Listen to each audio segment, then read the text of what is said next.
Welcome back, everyone. I'm Ali Love, joined by Nick McCarville. We are here bringing you the warm-up. Of course, New York energy in the morning and a lot of U.S. Open. Nick, how are you feeling today? Ali Love, I'm pretty good. I have to say, first off, this is my favorite part of the day, the warm-up. Good to see you. I'm ready for day 4. So is the mustache. But I have to say, maybe lacking a little of that midweek motivation for me. I feel you. So I actually came prepared. Not only am I wearing my bright colors, my lipstick, my shirt, but of course I came with that energy because we all kind of hit that midweek slump. And so whether you're missing out on some of your favorite players in the first rounds, or you're just having one of those times, what comes to mind are some love lessons, Nick. And so what I've done is I've picked up some gems to offer and share with the class.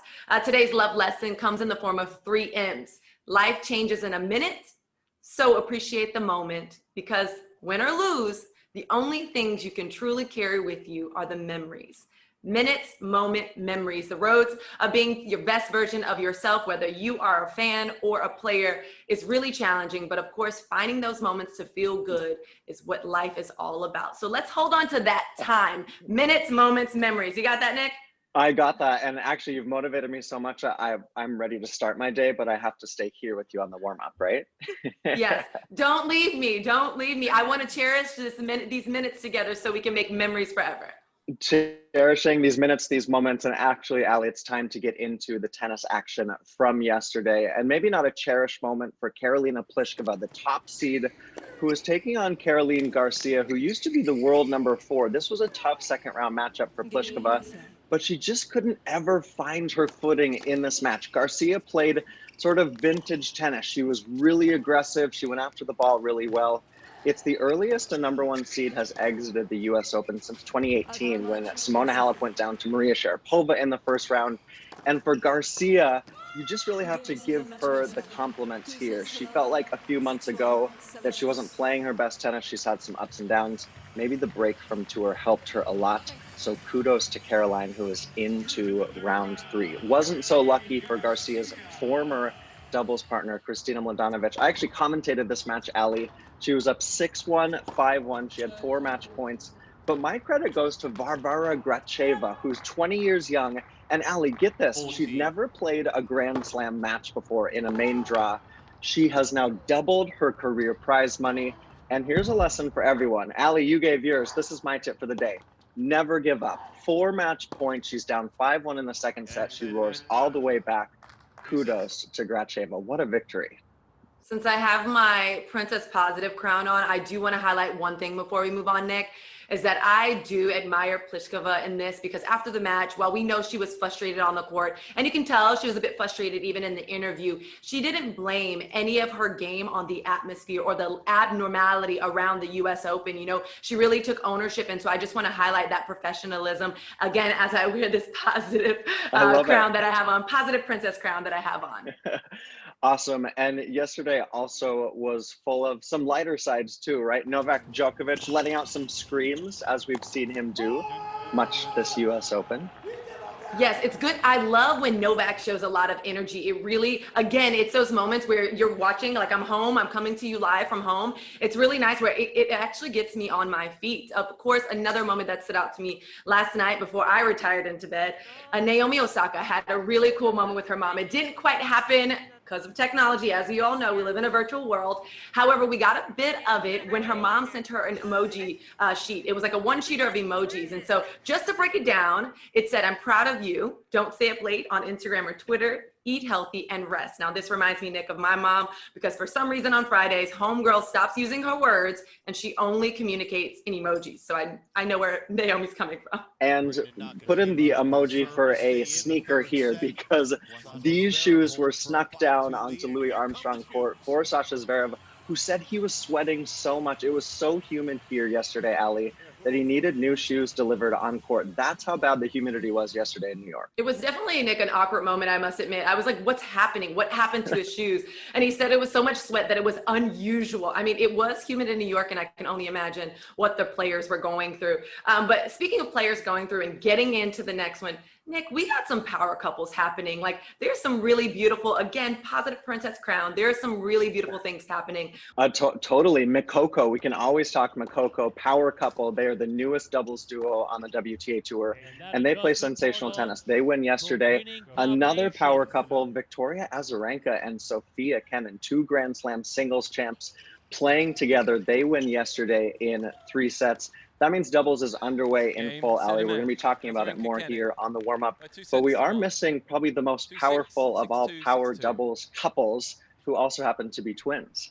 The Bryan brother duo. Now, I can't remember a US Open without them, and so this is the first time. And it's really, I mean, a moment of nostalgia because I kind of miss seeing them. I kind of miss rooting for them, knowing that they are just a huge part of tennis.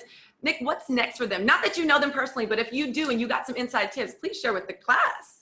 Ali, I think next for them is they're going to continue spreading the word of tennis. They love this sport so much. They were always out there front row with the fans, signing autographs, doing all that kind of stuff. They're 43 years young, and I just think that they're going to use their platform for good for the sport. Now we're going to go for Ali's rallies. This has been a thing only for the last couple days, but Nick, the reason it's important is because these rallies are a little cheeky today. We talked a little bit about endurance yesterday, but these are ones to get into. So are we ready, Nick? Yeah, let's do it. I can't wait. What'd you All right. pick? Classes in session. Get ready. I'm going to blow your socks off. Novak Djokovic and Kyle Edmund. Now, as we get into this play, something to call out here is that the unbelievable quickness of Novak's return and his serve in his feet. The rally was all business. Novak wins this match actually in 4 sets. Such a classic Novak moment. Next up, which is one of my favorites, love the back and forth between Angelique Kerber and Anna-Lena Friedsam because of the energy, the passion, the power. This is a rally, felt like stadium filled, fans in the stands, full out tennis performance. I don't know if you can hear the grunting. Yeah, that energy. I mean, you can't get a ball past Kerber, ever. But this was a moment where, this was a moment that Kerber lost the point, but she wins the match in 2 sets. This one's gonna knock your socks off, Nick. We have Alejandro Davidovich Fokina against Hubert Hurkacz. Now, this one is a little cheeky because we're getting into a real cool, breezy, underhand serve. No one expected that. Davidovich takes this match in 4 sets, and that concludes Ali's rallies. Again, a little bit of cheeky, a little bit of swag. It's matching the outfit. It's matching the energy today for the warm-up. No, I love it. Djokovic, you can't get a ball past him. Kerber, too, even though we saw Friedson win that point. And listen, the underarm serve is something that's been controversial, Ali. I love that you call it out here, though. It is a legal play, and Davidovich Fokina using that stroke really wisely yesterday.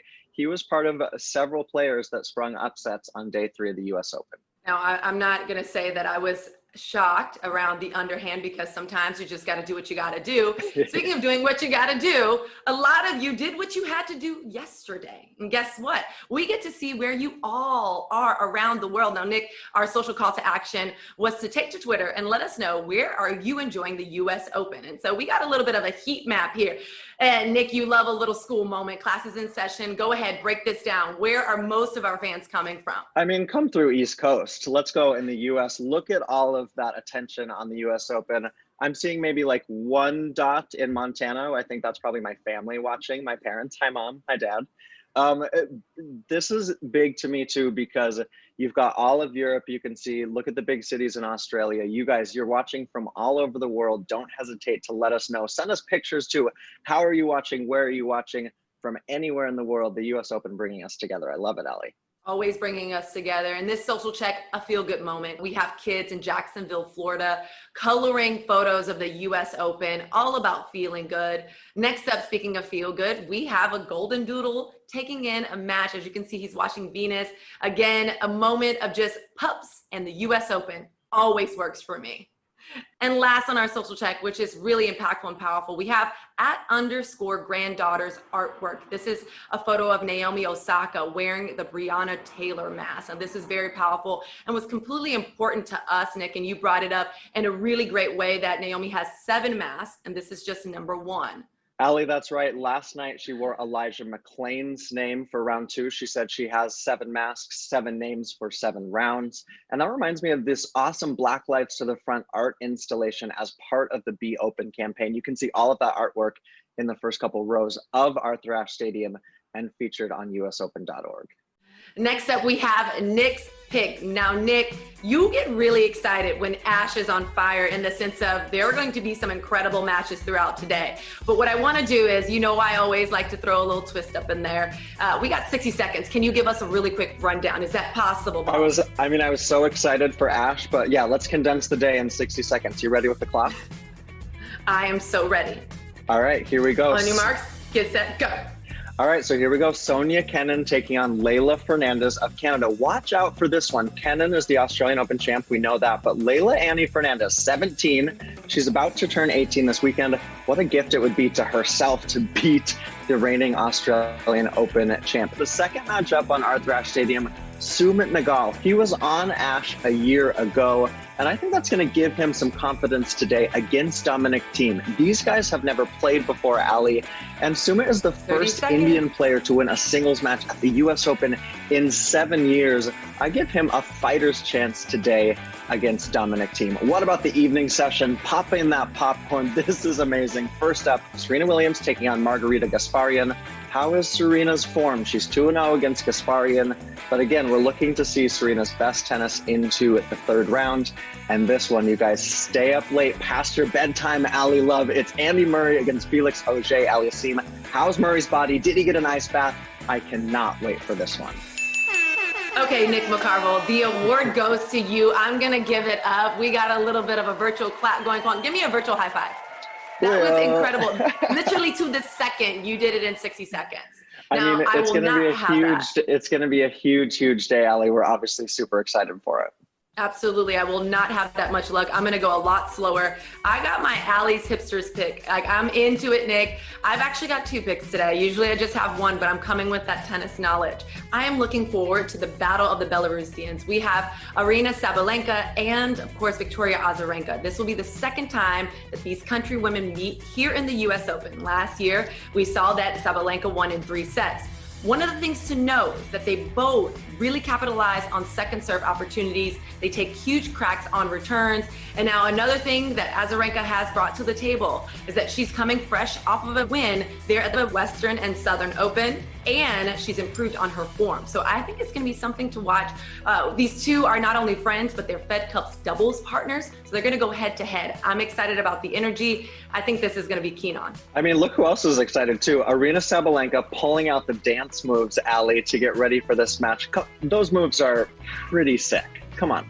They are everything. They basically share my excitement for this match. I'm trying to contain myself because it is the warm-up. I love it. Too good. You've got another hipster pick today too, right? Anything is Pospisil. We have Vasek Pospisil and Milo Raonic. Now, again, 2 countrymen together, 2 Canadians. They've met a few times, but this rivalry goes deep. It goes beyond the ATP Tour because they had a little bit of a junior friction in terms of meeting each other multiple times at a younger age. And now, while I will say this match will create some tension in terms of big game, big serve, it is going to be a bit emotional for all of us because I think it's something that we want to watch out for and seeing who's going to come out ahead. There's only 1 Canadian coming out on the other side of that net. Yeah. Oh, Canada. Can't wait for this. All right. We have some pancake batter up talk. Here's the deal. We got to guess who this pancake artist is creating. Yeah, let's go. Are you ready, Nick? I'm excited. Ready. Let's go. Let's go. Nick's ready. Okay. Yes. Looking good. We got. Okay. Stop. This is looking like Stefanos Tsitsipas, who we should have mentioned, won last night. A great victory, but I'm saying this is Tsitsipas. I think you got that one. You were right after me. I was close. You were there for it. All right, here we go. Number 2. This is best out of 3, those of watching. We did this earlier in the weekend. So basically what's happening is we have a pancake artist. They're making some of the players, and it's up to Nick and I to guess. Best out of 3. Okay, I think we're lost on this one, but it seems like, let's see the flip. I'm stumped. Nick. Okay. Our producer's saying that it's Madison Keys. Yeah, all right. I see it in the eyes. Okay, Tsitsipas, Madison Keys. Let's do one more here, Ali. So, Nick, if you get this one, you win. I'm looking for a win today. You got this. I'm actually cheering for you. Oh, this is getting harder and harder, Nick. Well, Milos was doing the bandana, but I'm going to stop here. My guess is Dominic Thiem. I'm going to say this is Dominic Thiem, Allie. I think you got it. Oh, you're agreeing with me. It. I'm agreeing with you. You're quicker today. It is. It's definitely Thiem. Yes. All right. We had Tsitsipas, Madison Keys, and then we had Thiem. Great job. So on this round, I won the last round. Nick has won this round. Best 2 out of 3, shall I say. So incredible, incredible. Now, as we enjoy, of course, bringing those feel-good moments to you every morning, we want to stay connected. So we have our question of the day. Speaking of food and pancakes, today's social question is, what's your US Open food of choice? Nick, what you got? What's yours? I mean, popcorn match anytime. I'm just going to chow down on some salty, buttery, good popcorn. I was in the food court the other day, Allie, at the US Open. It's very empty. I'm missing all that delicious New York City food. But honestly, in the early day, a cup of coffee, and maybe at night, a cocktail in my hand, a honey deuce at that. A honey deuce. Look at you, what fancy. About you? I mean, the first thing that comes to mind is me watching the Tsitsipas match last night and just literally consuming a chicken Caesar wrap. I don't know. It's anything that I have in front of me, I'm definitely going to eat, but I'm totally down for some pancakes. Totally. I love that. Any food plus US Open tennis equals a good day. Equals success. Now, let's go ahead and end it there. That is the warm-up today. We're really, really grateful to wake up with you every morning. Make sure you are with us on social throughout the day. Hashtag US Open. Follow at US Open. If you have any really cool social moments, we want to see where you are. We want to see where you're eating while you're watching the game. We want to see how you watch the game. So go ahead and include us on that conversation. On that note, Nick, you got some tennis to go watch and commentate on, and I got a full day of watching tennis. I am Allie Love, Nick McCarville. The warm-up, everyone, because the games are about to start.